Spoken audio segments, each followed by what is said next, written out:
ESPN. And now, today's seniors living well with your host, Laurie Webb.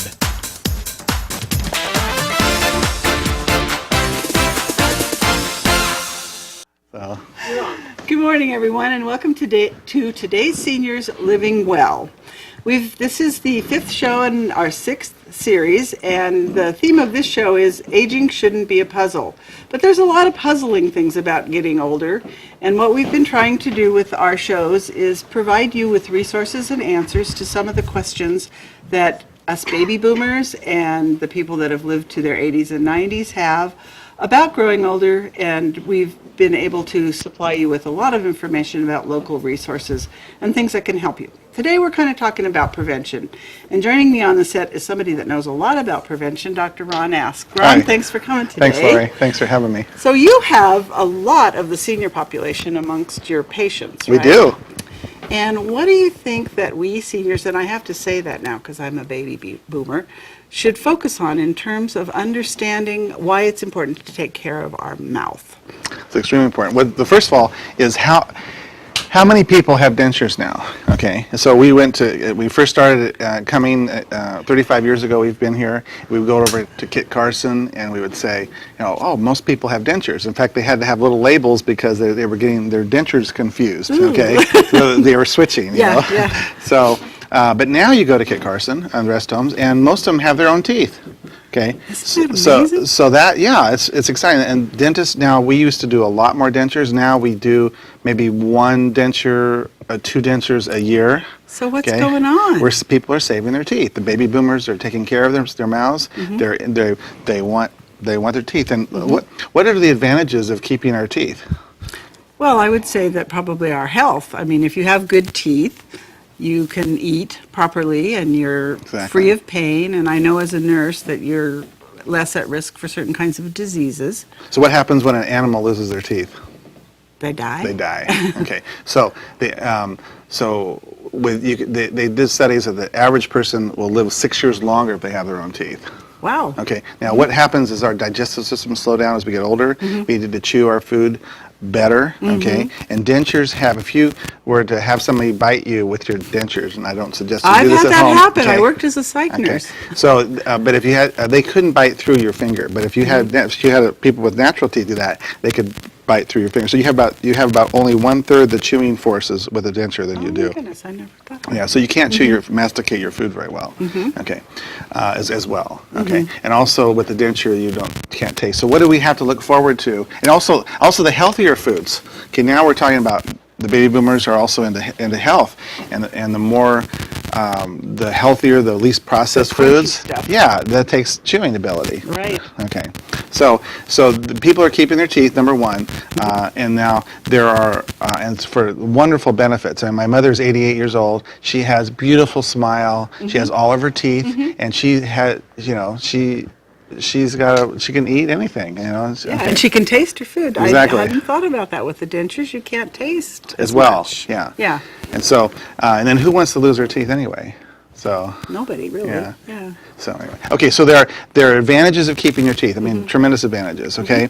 I had down here a sexy smile. See, so I mean, at 60, 70. Well, I just turned 60. There's dating Okay, sites so for 60 and 70 there you year olds. go. Now, so of course. Well, here, do the dating sites show without your teeth? No.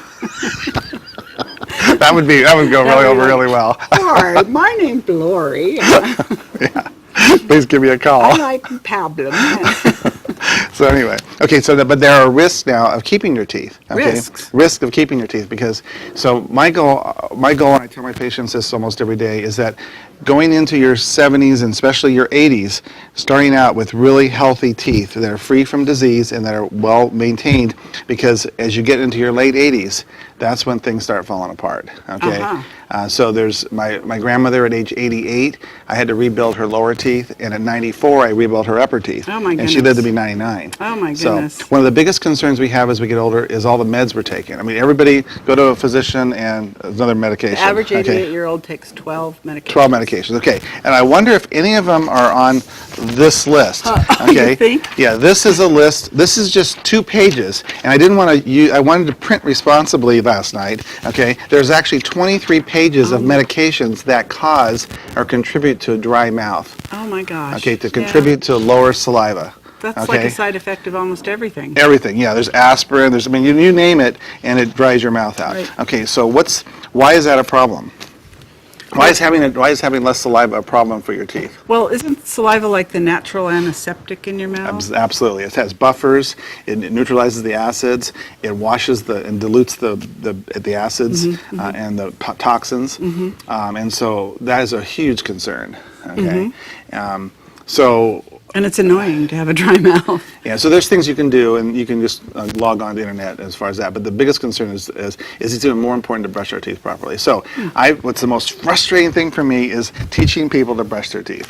Okay, Even older people? especially older people, because they've been doing it. Yeah, I had one guy that said, "Doc." He's in his 80s, okay. I started brushing the way you taught me, and my gums bled and hurt so much that I went back to my old way, okay. See, there's no hair here. I mean, and so if you brush your gums and they bleed, that means that they're infected. Okay, is that bleeding right there? No. No. So brushing your gloves.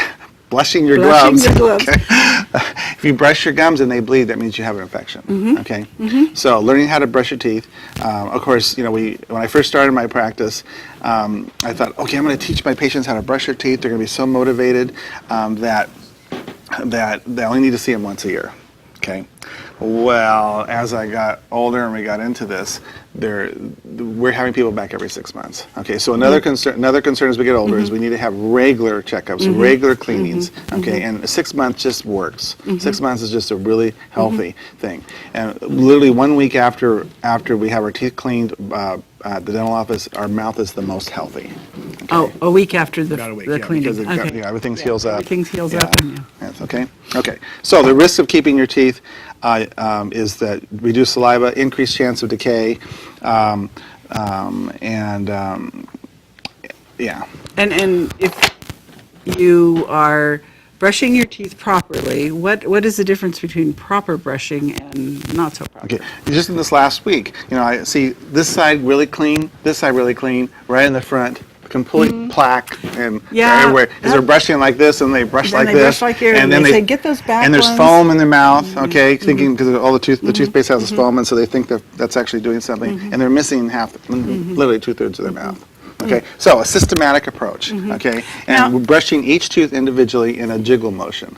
Okay, so is the best way. This way. Are you a proponent of electronic toothbrushes? Not really. I mean, we have them, and we have our Oral-B and Sonicare. Those are the standards you can get at Costco or our office, whatever. But if you have the same problems with electric toothbrushes you have with a manual toothbrush. Now, as we get older, maybe our manual dexterity is a little close. So as long as you hold it, you still have to hold it in the right place. Okay, and if you don't have, now especially in elder care, we were just over at Amador Residential and teaching them how to brush their teeth, and the staff there, they're working really hard at trying to, I'm really proud of the staff there. Yeah, they're really working hard at trying to brush the teeth, and that's always been problematic for patients in elder care, in rest home care. Yeah, the hygienists in the Oral Health Coalition, they said that's the #1 problem. Yeah, so I was very impressed. So, and I've been discouraged in the past, so I'm hopefully things have turned a corner. So brushing systematically, and if you don't use toothpaste, especially for the elder care, then you don't have all this foam and they don't have to spit out and all that kind of stuff. They just brush right there in bed or whatever. Just with a damp brush? Just with a wet brush. Aha. Yeah. So toothpaste is sort of extraneous? Well, it has a few benefits. It has some fluoride. It has grit in it, you know. But the thing is, if you have a foamy mouth and you're missing areas, okay, then it doesn't do any good at all. Okay. So makes sense. So And what about flossing? I know a lot of older people say, I can't floss because my arthritis and my fingers. Oh, who flosses when they're younger? I do. Okay, good for you. Okay, so as we get older, we get some more gum disease, and the bone recedes a little bit, and so there's actually spaces between your teeth a little bit more, especially very older patients. Actually. So what we recommend is a little interdental brush. Okay, a little proxy brush that goes interproximal, and that actually does a better job than flossing when there's a little bit of space. Okay, so for most of our elderly patients, most of our, I mean, I'm elderly now. No, you're only 60. That's the new 40. I mean, I actually had to think, when do I start getting Medicare? You know, so all the things that we didn't talk about is that Medicare does not cover dentistry. Right. So I know that there was some confusion with Some people think that Medicare covers everything, or that, oh, my Part B will take care of it. Not true. That's a whole other show, really. Yeah. So really, we just want people to know that they should take good care of their teeth. And it's very interesting to me, this whole thing about that there are increased risks. So don't think just because you have your teeth when you're 80, you can kind of shine it on and say, hey, I'm good now. It's actually more important to even take better care of your teeth. Of your teeth because as you what age. happens is you start getting a little cavity, the gums recede, and around the roots are exposed, and then there's more plaque there, and then the decay goes right through the roots, and the teeth break off. So you're 85 now, 88, and really haven't slowed down, and then you have the tooth break. So so my recommendation is to make sure that you have excellent health going into your 80s, okay, and that you learn just how to angle the brush to brush really well. How many times a day brush? A couple times. Couple times a day. Yeah, it takes about half a day for the bacteria to get thick enough where the saliva can't dilute the acids. Okay. So let's say that we have about. We have 1 minute. Oh, we have 1 minute. Okay. So let's say that we have there's about 10% of the population have dentures or have a partial or dentures. Okay. Let's say that you're having a hard time eating. Well, we have implants now are amazing, and so basically a really good way of doing implants. Every denture, lower denture flops. I mean, just ask anybody. Okay, it's amazing how people can get by, but why get by when you can have? We can secure these with implants, and it just snaps down like that, and then it's secure. So there's just some really tricky. We're doing state-of-the-art implant system. That's another whole show that we need to do. We could do that. There's all kinds of things. Dr. S., thank you for being here this morning. I've learned things, and at 67, I'm happy to be still learning things. Stay tuned. We're going to go to break, and then we're going to come back and talk with Todd Reevy, our district attorney. You're watching Amador County's local television network, TSPN.